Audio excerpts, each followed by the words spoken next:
Vocês estão vendo o Word aí, o documento Word? Sim, professor. Estamos. Certo. Aí, veja, eu estou com os slides abertos aqui justamente para quando eu precisar, eu mostrar lá no slide onde é que está a proposição, o teorema, o exemplo, que vai permitir eu resolver o exercício. Essa sequência aqui é uma sequência que é construída a partir de outra mais simples, que está aqui, essa 0,2 elevado a n, que é uma progressão geométrica. Não é que a sequência toda seja uma progressão geométrica. Não, é só esse pedaço aqui, 0,2 elevado a n, que é uma progressão geométrica. Tá? Aí, progressão geométrica, você vai ver aqui, ó, na aula 4. Aqui, ó, na última sessão da aula 4. Progressões geométricas. Exemplo 16. O que é que eu estou fazendo nesse exemplo 16? Eu estou estudando todos os casos possíveis para uma sequência geométrica. Sequência geométrica e progressão geométrica é a mesma coisa. O que é uma progressão geométrica? É uma sequência dessa forma aqui, onde R é uma constante. R elevado a n e o n variando. Certo? Então, eu vou analisar. O R pode ser o quê? Pode ser 0. Aí eu vou ver. Nesse caso, quando é 0, a sequência converge ou não. O R pode ser um número entre 0 e 1. Então, nesse caso, converge ou não. Pode ser também entre menos 1 e 0. E por aí vai. Estou analisando todos os casos aqui. Tá? A conclusão vem aqui. Ó. Depois de analisar todos os casos, eu chego nessa conclusão. Dados quaisquer R, número real, e Q, número natural, a sequência geométrica mostrada aqui, né, R elevado a n, com n variando nos naturais a partir de Q, converge se e somente se o R é um número entre menos 1 e 1, podendo ser 1, porém sendo maior necessariamente do que menos 1. Essa é a condição para a convergência de uma sequência geométrica. É se e somente se. Para saber se uma sequência dessa forma aqui converge, basta olhar se esse R está nesse intervalo aqui, de menos 1 a 1, aberto em menos 1 e fechado em 1. O que é que eu posso dizer além disso? No caso em que o R é 1, eu posso dizer não apenas se converge ou diverge, mas também qual é o limite. Veja que até esse ponto e vírgula aqui, eu não estou preocupado em falar qual é o limite da sequência, né? Até porque eu não tenho como dizer qual é o limite da sequência. Nesse caso geral aqui do R está nesse intervalo. E também não no caso geral em que ele não esteja nesse intervalo. Agora, no caso em que o R é 1, aí eu posso dizer que o limite é 1. Claro, né? Veja, se o R é 1, significa que eu estou com uma sequência constante aqui. 1 elevado a n é sempre 1. Então, sequência constante tem como limite a própria constante, que no caso é 1. Pronto, então converge para 1 se o R é 1. Se o R estiver entre menos 1 e 1, no aberto aqui entre menos 1 e 1, converge também, só que agora é para 0. Vocês podem fazer a experiência usando uma calculadora, né? Pega um número aí entre menos 1 e 1, pode ser negativo, positivo, não importa, desde que seja maior do que menos 1 e menor do que 1. E vai calculando sucessivas potências, né? Fazendo variar o expoente apenas, mantendo aquele R fixado, por exemplo, menos 1/2, né? Menos 1/2 elevado a 0, elevado a 1, elevado a 2, elevado a 3, você vai ver que vai convergir rapidamente para 0. Quer dizer, isso não é uma prova, né? É algo que corrobora, né? Uma experiência que corrobora a sua conclusão de que a sequência vai convergir para 0. E se o R for maior que 1, o limite é mais infinito. Isso também é bastante intuitivo. Se o R é maior do que 1, digamos 2. Então 2 elevado a n, o que é que vai acontecer quando o n aumentar, né? 2 elevado a n vai tender a mais infinito. Nos demais casos, a sequência não tem limite, nem infinito, nem infinito. Certo? Nos demais casos seria o quê? Quando, por exemplo, o R for menor do que menos 1. Por exemplo, menos 2. Então, menos 2 é elevado a n. É o menos 2 inteiro, entre parênteses, elevado a n. O que é que vai acontecer, né? Não vai ter limite, mas também não vai divergir para mais infinito ou menos infinito. Ele simplesmente não tem limite. Tá? Bom, então isso aqui resume tudo sobre convergência e divergência de progressão geométrica. Aí voltando para a questão, ó. Como eu disse, a progressão geométrica aparece aqui, mas não é que toda a sequência seja em si uma progressão geométrica. Ela é 1 menos uma progressão geométrica, ou seja, envolve uma operação algébrica aqui no meio. Então agora eu tenho que ir lá na aula 3, que trata de operações algébricas, né? Como é que o limite se comporta com respeito às operações algébricas. Aí tem aqui, ó, uma seção da aula 3, propriedades operatórias dos limites. Esse lema aqui, ele serve para demonstrar um dos itens da proposição 5, mas a proposição 5 é a mais importante. Você pode descartar o lema se quiser, ele na prática ele não é usado, ele serve mais para ajudar a demonstração dessa proposição 5 aqui. Então a proposição 5 é algo que vocês também já conhecem de cálculo 1, só que aqui está adaptada para sequências. Vocês conhecem lá em cálculo 1 para funções em geral, né? Então o que aqui está dizendo? Está dizendo que o limite da soma é a soma dos limites. Desde que esses dois limites aqui que eu estou somando existam e que faça sentido somá-los. Veja, desde que os limites indicados no segundo membro existam, finitos ou infinitos, e a operação indicada entre eles, de soma, né, esteja bem definida.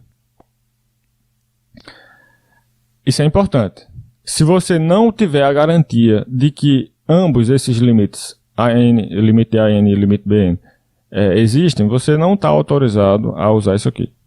Além disso, além da existência desses limites, tem que saber se pode somá-los. Aí você pode perguntar, como assim? Eu não poder somar dois limites? É porque alguns desses limites podem ser infinitos. E aí a gente sabe que tem formas indeterminadas, né? Infinito menos infinito. Quanto é mais infinito, menos infinito. Em cálculo 1 a gente aprende que isso é uma forma indeterminada. Não pode. Não pode usar essa regra quando você perceber que, por exemplo, o primeiro limite é mais infinito e o segundo limite é menos infinito. Porque, nesse caso, a utilização dessa regra me levaria a uma forma indeterminada, que seria infinito menos infinito. Depois eu falo melhor sobre essa coisa da forma indeterminada. Tá? Tem outras partes desse slide aqui explicando melhor sobre isso.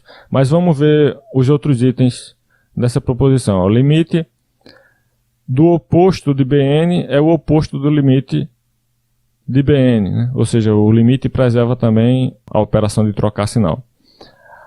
Limite preserva a subtração, ou seja, limite da diferença é a diferença dos limites. De novo, aqui também tem as mesmas restrições que eu tinha no item A, né? Esses limites aqui precisam existir e a operação indicada entre eles, que no caso é essa subtração aqui, precisa estar bem definida. Novamente, aqui eu não posso usar essa regra quando eu perceber que ela vai me levar a uma forma indeterminada, do tipo infinito menos infinito. No item B, a condição para poder usar a regra é que o limite indicado no segundo membro exista, finito ou infinito. Ou seja, aqui não tem essa questão de você saber se a operação está bem definida ou não, porque sempre está. Esse menos aplicado no limite sempre está bem definido, independente do limite ser finito ou infinito. A única coisa que você tem que verificar aqui no item B é se esse limite existe ou não. E assim vai, né? Limite do produto é o produto dos limites, também tem restrições aqui. Limite do inverso é o inverso do limite. A restrição, no caso, é que esse limite, aqui no segundo membro, exista e seja diferente de zero, para que você possa calcular o inverso dele, né? Limite do quociente é o quociente dos limites. Aqui também você precisa que esses dois limites existam e que o que aparece embaixo, no denominador, seja diferente de zero. Pronto. Com essas regras aqui, você consegue calcular limites de sequências dadas por funções algébricas. E também consegue simplificar limites que envolvem operações algébricas. É o caso aqui, envolve uma subtração. Então, o que é que eu vou fazer? Limite da sequência dada, eu posso dizer que vai ser uma diferença de limites, porque a sequência dada está escrita aqui na forma de uma diferença, né? Então, vou aplicar o quê? Vou aplicar esse item C da proposição 5. Aí vai ficar limite da diferença é igual a diferença dos limites, que vai me dar limite do primeiro menos limite do segundo. Pronto. Aqui, claro, eu estou supondo que ambos esses limites aqui existem e que a operação indicada entre eles está bem definida. Isso é algo que a gente vai confirmar no decorrer dessa conta aqui. Veja, o limite do primeiro, por exemplo, é claro que existe porque é uma constante. Então, o limite da constante é a própria constante. Onde é que está escrito isso nos meus slides? Limite da constante é a própria constante. Vai estar lá. Deixa eu ver. Aqui, ó, exemplo 1. Seja C uma constante real. Aí eu estou provando aqui que o limite dessa constante, vista como uma sequência constante, é a própria constante. Estou provando pela definição aqui. É só isso aqui. A prova pela definição é bem curtinha. Bom. E agora só falta o quê? Só falta o limite da progressão geométrica, né? Para calcular esse limite, eu vou usar o que está dito lá na aula 4 sobre progressão geométrica aqui, né?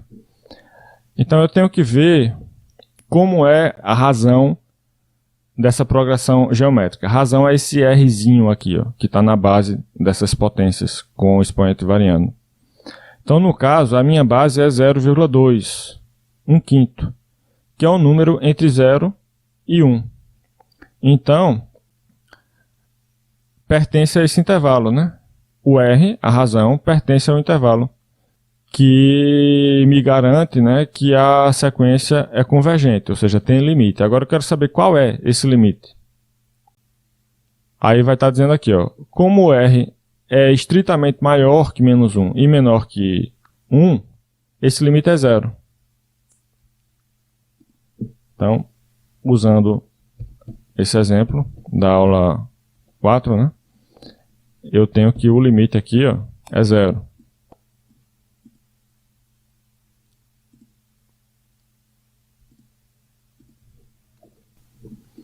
Pronto, resolvido.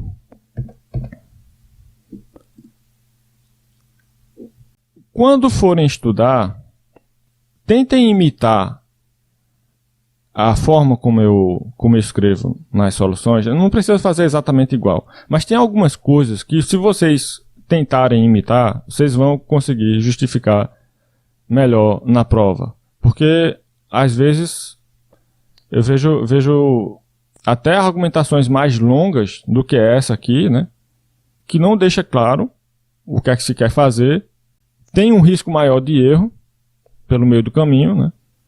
Aqui é uma coisa clara, o que é que eu estou fazendo? É uma sequência de igualdades. Estou com uma expressão, eu quero simplificar para chegar no valor desse limite. Cada igualdade aqui está justificada em algum lugar nos slides. Qual é a justificativa dessa igualdade aqui? É que o limite da diferença é a diferença dos limites, desde que esses limites existam e que a operação indicada entre eles esteja bem definida. Como é que eu sei que ambos existem? Ambos os limites existem. O primeiro existe porque é limite de uma constante, que é a própria constante. Exemplo 1, lá da aula 3. O segundo existe porque, exemplo 16 da aula 4. Além de saber que existe, eu sei qual é o valor dele. Também está dito aqui no exemplo 16 da aula 4. Qual é o valor dele? É 0. Pronto, agora que eu sei que ambos existem, eu vou me perguntar, a operação entre eles está bem definida? Tá, porque é 1 menos 0 agora. Não tem o que fazer. 1 menos 0, eu sei que existe 1 menos 0. Então, 1 menos 0, simplifica, chega na resposta. Certo? Vamos lá. Limite, agora, de uma expressão racional, ou seja, um quociente de dois polinômios. Bom, vocês já estão acostumados a resolver limites parecidos com esse, né? Lá do cálculo 1. E aqui a estratégia é a mesma.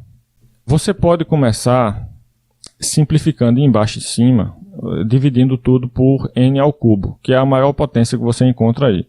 Depois eu vou dar uma dica que permite fazer essa conta de forma mais direta, mas vamos começar assim, dividindo embaixo e em cima por n ao cubo. Em cima fica 1, embaixo fica 1 mais 1 sobre n ao cubo. Certo? Agora fica mais fácil. Porque se é o limite de um quociente, pela proposição 5 da aula 3, limite de quociente, como é que eu calculo? Vai dar o quociente desses limites, né? Bom, então eu vou ficar com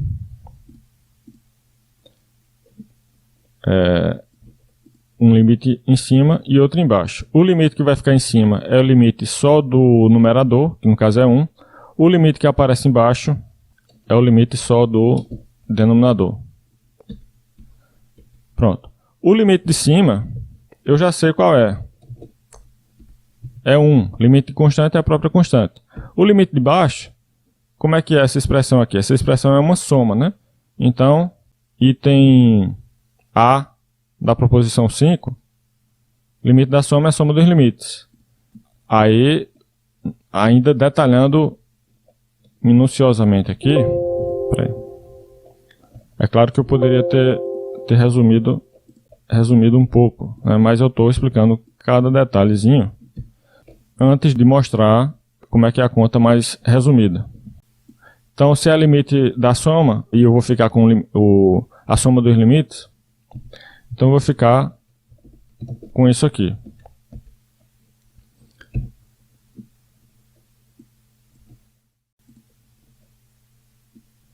Embaixo, o que é que eu tenho? O limite de constante é a própria constante. E limite de 1 sobre n ao cubo é uma coisa que eu tenho que ver quanto é. Claro que intuitivamente vocês já sabem que vai dar 0. Vocês já fizeram várias contas desse tipo em cálculo 1.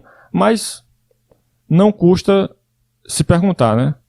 Essa conta que você já fez a vida toda, de 1 sobre n ao cubo, é claro que vai para 0. Pega uma calculadora, vai aumentando o valor do n, ó, percebe que se aproxima de 0. Tá, mas se você fosse justificar um pouquinho mais formalmente, você faria o quê? Para justificar que o limite de 1 sobre n ao cubo é 0. Eu posso ver da seguinte maneira. 1 sobre n ao cubo é 1 sobre n, tudo isso elevado ao cubo. Se eu souber o limite de 1 sobre n, usando o fato que o limite do cubo é o cubo do limite, eu vou poder calcular esse limite aqui. Assim, né? Tá? Eu estou mostrando no exemplo 2, pela definição, estou mostrando que o limite de 1 sobre n é 0. Tudo que eu mostrar aqui, nesses exemplos, você pode usar, a menos que o contrário seja dito explicitamente.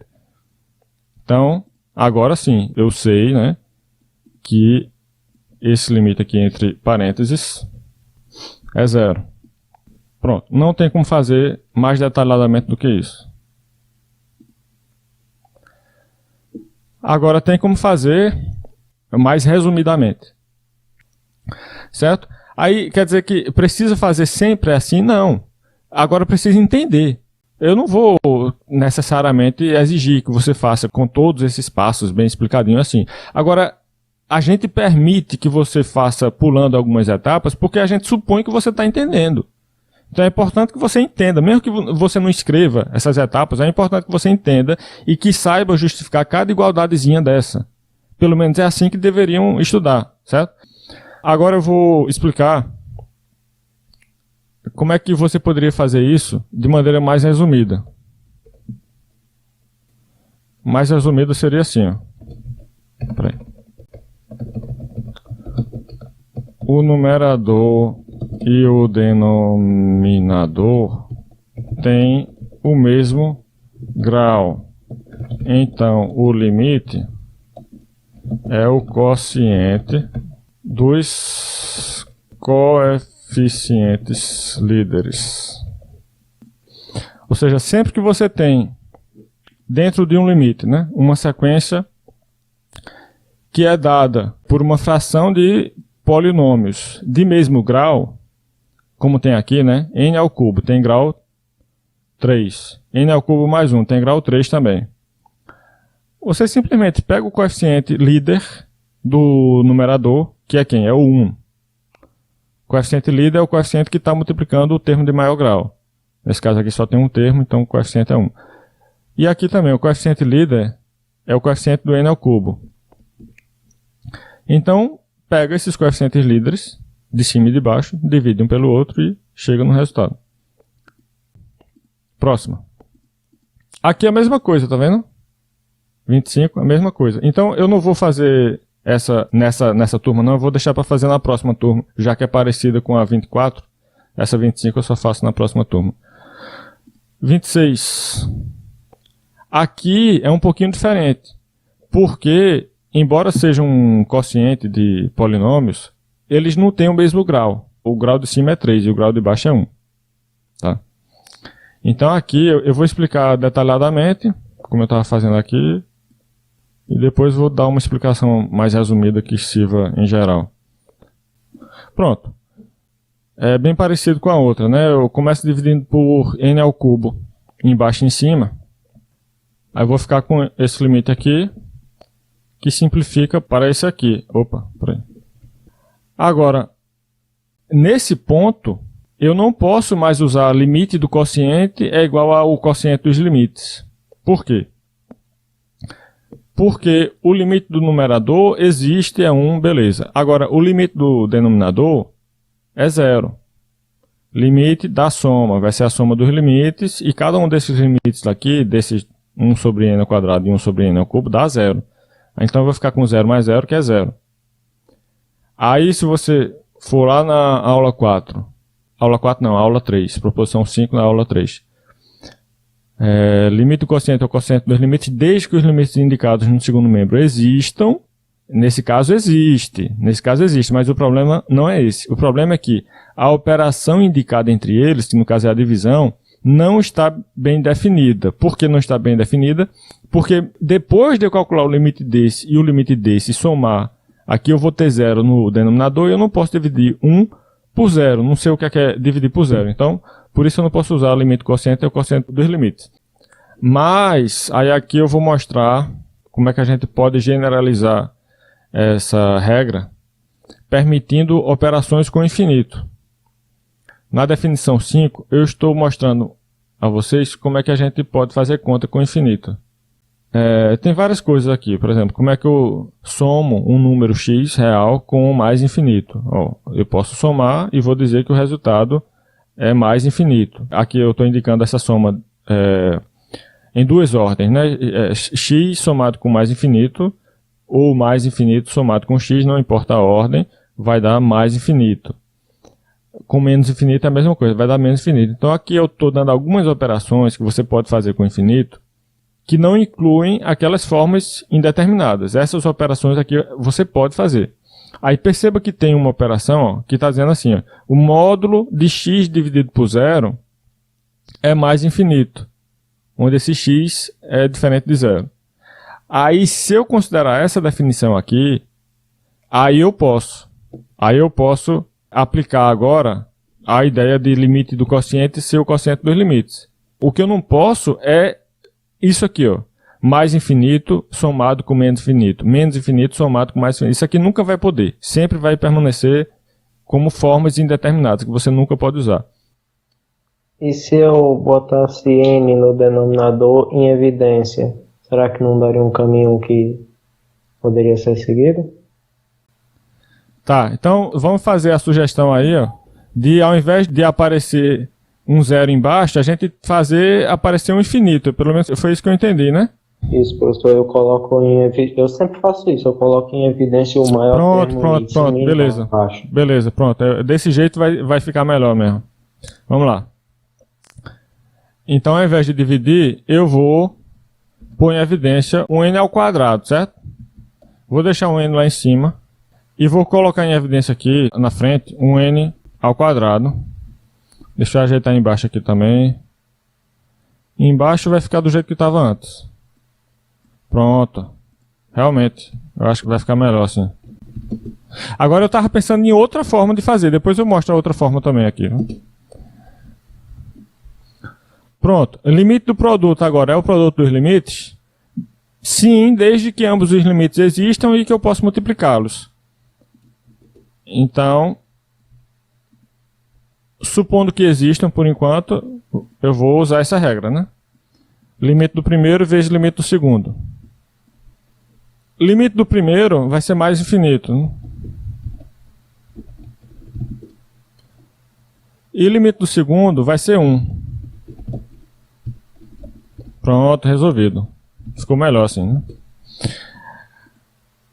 Agora, por que é mesmo que eu posso usar essa regra aqui? Limite do produto é o produto dos limites.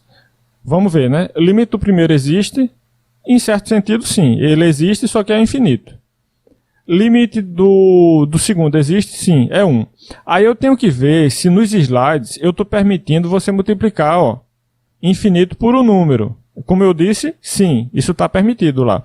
Então, quando eu digo aqui na proposição 5 da aula 3, né? Aqui, limite do produto é o produto dos limites. Desde que os limites indicados existam finitos ou infinitos, veja que eu estou permitindo aqui que algum deles seja infinito, e a operação indicada entre eles esteja bem definida. Aí você tem que ver se em algum lugar eu permitir você multiplicar infinito por número, que é o que eu estou fazendo lá na solução. Aí volta lá no... Cadê? Volta um pouquinho aqui na teoria onde eu estou falando de... Pronto, operações e relações com infinito. Aí você vê aqui que eu defini realmente, ó, número real multiplicado por mais ou menos infinito. Está bem definido. Só não pode se o número for 0. Mas se for positivo ou negativo, pode, tranquilamente. Então, beleza, isso justifica esse passo aqui. Tá? Daqui para cá está justificado.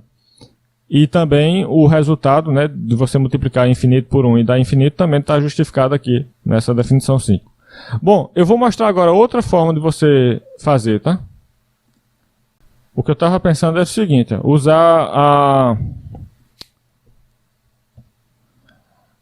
usar aqui, ó, critério da comparação para sequências. Vamos lá. Eu vou tentar encontrar uma sequência parecida com essa, sendo que essa outra sequência tem que ser um pouquinho mais simples, no sentido de ser fácil calcular o limite dela. E além disso, essa outra sequência tem que ser um pouquinho menor do que essa.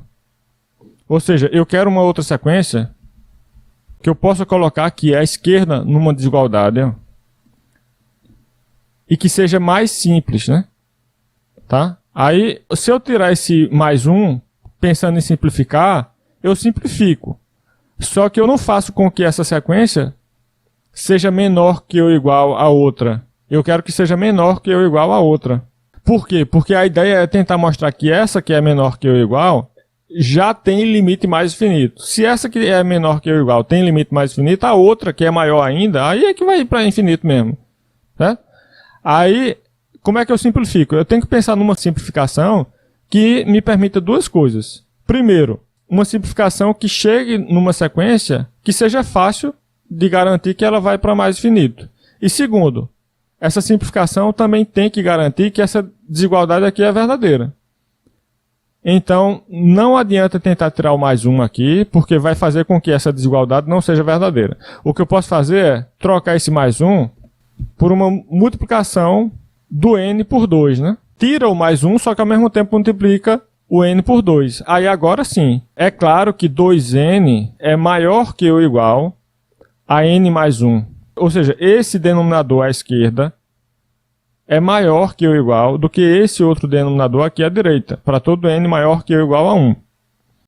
Como eu estou comparando os denominadores, né, e os numeradores são a mesma coisa lá em cima, qual vai ser a fração maior? A fração maior vai ser aquela que tem o denominador menor. E como eu estava dizendo, esse denominador aqui é menor que ou igual a este. Então, esta fração, portanto, é maior que ou igual a esta. Então, observe que para todo natural n maior que ou igual a 1, você tem essa desigualdade aqui, valendo, né? Além disso, é claro que o limite da primeira eu posso calcular e vai dar infinito. Porque aí eu simplifico, divido por n embaixo e em cima, e aí é fácil ver que vai para mais infinito, tá? Você vai ficar aí com mais infinito sobre 1, né? Não estou dizendo que é a forma mais prática de fazer, mas é bom se acostumando com isso, porque uma hora ou outra você pode precisar usar essa estratégia. Isso aqui eu ainda não fiz, né? Não resolvi, porque o que eu calculei aqui é o limite da sequência que eu coloquei na história. E não estava. A sequência que eu quero calcular o limite é essa. Então agora que eu vou invocar esse resultado aqui, ó, critério da comparação para sequências, proposição 9 da aula 4. Então, pela proposição 9, item B da aula 4, o que é que eu tenho aqui? Eu tenho uma sequência n, dada por n ao cubo sobre 2n, e outra bn, dada por n ao cubo sobre n mais 1. Pronto. Considerando essas definições, eu tenho que AN é menor que ou igual a BN, e o limite de AN já é mais infinito. Isso vai forçar a outra sequência a ter também um limite mais infinito. Ó, se a menor já está indo para mais infinito, então significa que ela vai empurrar essa outra maior também para ter o mesmo limite, mais infinito. É o que está sendo dito aqui, ó. Sejam AN e BN sequências de números reais tais que AN menor que ou igual a BN para todo n suficientemente grande. Se o limite dessa que está à esquerda da desigualdade, ou seja, essa que é menorzinha, teoricamente, já é mais finito, então isso vai fazer com que a outra BN também tenha limite mais finito. Professor, no caso, esse aí é o teorema do confronto ou eu estou enganado? Isso é um teorema da comparação para sequências. Não é ainda o teorema do confronto, não. O teorema do confronto está também nessa aula 4 aqui, está no início, mas isso aí não é o teorema do confronto, não. Se bem que é parecido, viu? É parecido, é porque o teorema do confronto envolve 3 sequências, né? AN, BN e CN, sendo BN no meio entre AN e CN. Aí se AN e CN tem o mesmo limite, então a do meio, BN, vai ter o mesmo limite. É parecido. O raciocínio é praticamente o mesmo, sendo que no caso do teorema do confronto tem 3 sequências. Então, o limite de BN, que no caso é essa sequência aqui, vai ser também mais infinito. Pronto, então fiz de 3 jeitos, né? Um jeito aqui, vou colocar aqui, melhor evitar isso, porque não está 100% justificado com base no que está lá nos slides. Então, a segunda, digamos que é a mais prática, né? E realmente está bem justificada, essa aqui. E a terceira é só para você ter uma opção a mais e se preparar para outras situações em que talvez esse tipo de raciocínio aqui seja necessário. Eita, eu errei aqui, né? Eu coloquei 1, era 2, mas tudo bem, vai dar no mesmo. Pronto. Dá tempo de fazer mais uma aqui, ó. Essa aqui é bem direta. Porque quando a gente tem funções transcendentais, né, como é o caso exponencial. Exponencial é uma função transcendental, ou seja, não é algébrica. Não tem muito como aplicar aquelas regras de operações algébricas para funções como essa, exponencial, porque ela não é definível em termos de operações algébricas. Como o nome já diz, ela é transcendental, ela transcende as funções algébricas. Então a única coisa que você pode fazer quando aparecer esse tipo de função, exponencial, seno, cosseno, tangente, logaritmo, é usar coisas que a gente já sabe de cálculo 1. sobre essas funções. Por exemplo, elas são contínuas. Então, isso aqui a gente pode enxergar como sendo uma função contínua aplicada numa sequência. Isso aqui é uma composta. Composta da função contínua exponencial de x, e ela é contínua em R, né, nos números reais, composta dessa função exponencial de x com a sequência 1 sobre n. Então, deixa eu colocar assim, ó. Sejam f de x... A gente escreve x quando a gente quer indicar que a variável assume valores reais e não apenas naturais, né? Então, quando eu digo assim, função f de x igual a exponencial de x, eu estou indicando que esse x é uma variável real. Assume valores no maior subconjunto possível do conjunto dos números reais, onde essa expressão exponencial de x está bem definida. Então, no caso, o domínio vai ser R mesmo. E a gente escreve n, m, k, quando a gente quer indicar que a variável assume valores naturais, ou inteiros, pelo menos. Então, sejam f de x essa função, e bn, a sequência 1 sobre n. Então, a n, eu posso ver como sendo uma composta, f aplicado em bn. Agora, eu vou aplicar alguma proposição que me permite calcular limites de funções compostas, de sequências como essa aqui, ó. Função aplicada numa sequência. Onde é que está isso nas aulas? Deixa eu ver. Aula 3, proposição 6. Se você sabe que o limite da sequência é p e que o limite da função quando x tende ao limite da sequência é L, então o limite da composta dessa função com aquela sequência é L. Ou seja, basicamente, o que é que acontece aqui? O limite entra na função. O que acontece é isso aqui, ó. O limite de f de an é f do limite de an. Simplificadamente, né? O que acontece é isso. Então, no caso aqui, limite de an é o quê? Limite de f de bn. O limite vai entrar na função f. Isso é permitido porque essa função é contínua. Tem as condições aqui, tá?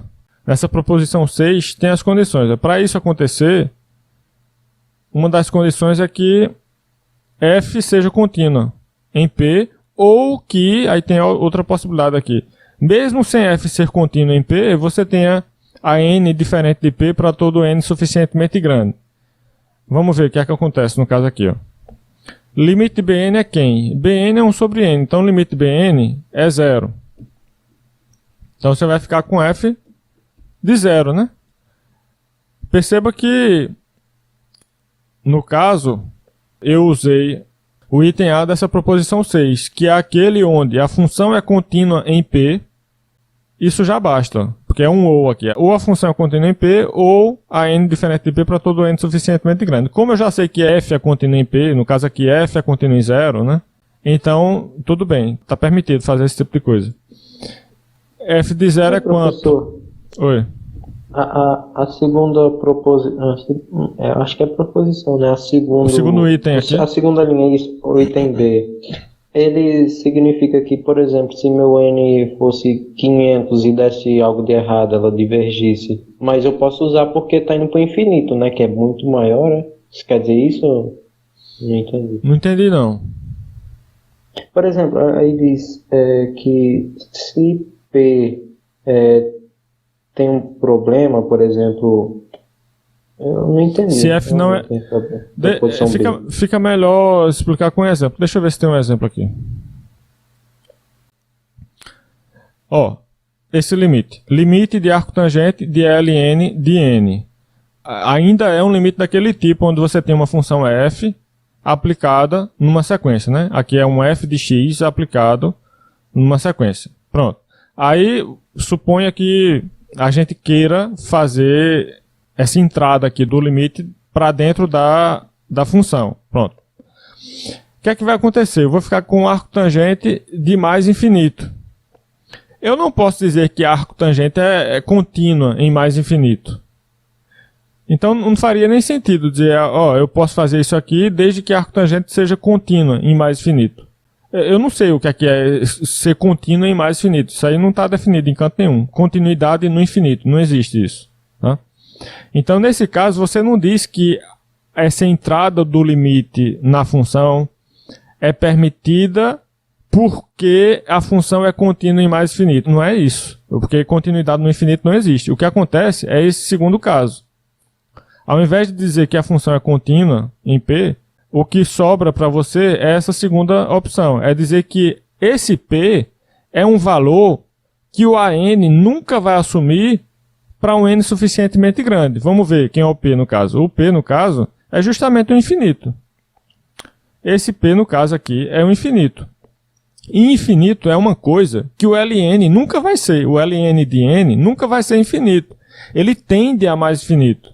Então, por isso, Ln de n, apesar de estar se aproximando do infinito quando o n aumenta, ele nunca é igual ao mais infinito. Ele sempre é um número finito. Ln de n para todo n natural vai me dar um número, portanto, algo menor do que mais finito. Então, Ln de n é diferente desse cara aqui para todo n suficientemente grande. Pronto, então é essa condição que eu estou usando. Ao invés de dizer que é contínua, porque eu não posso dizer nesse caso, eu estou usando essa condição. O P, que no caso é o infinito, é diferente do Ln de n, que foi a sequência dentro da função.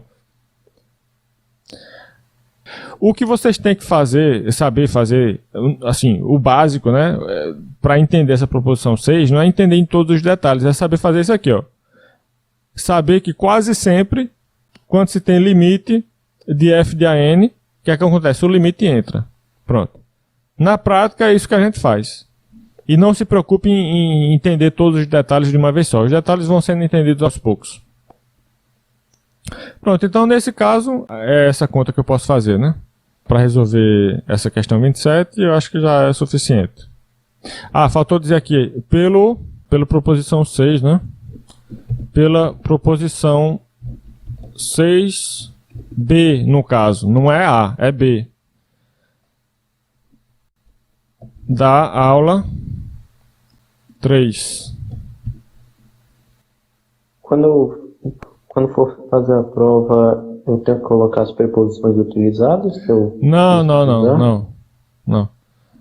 Mas você escrevendo assim, eu já vou entender o que é que você está usando. Se você escrever essa linha aqui desse jeito, eu já vou entender. Tá? Não precisa fazer essas referências. Se eu entender direito, eu acho que é a preposição A, não? Proposição 6A. Não, porque a... Eita, não, no caso aqui, é porque eu estou misturando as coisas, ó. Nesse caso, para esse caso aqui, cadê? Para esse caso sim, é o item B. Agora, para esse caso aqui não. Realmente. Porque aqui é um caso de usar realmente a continuidade da função f em zero. E como o zero é finito... E o limite da função, né? O limite da função f é finito também, então aqui é o A, você tem razão. Foi isso que eu pensei, mas depois eu entendi que se eu fosse tender a um infinito, aí já usava B, mas sim. Não é assim, né, professor? Entendi. Eu vou inclusive colocar aqui também, né?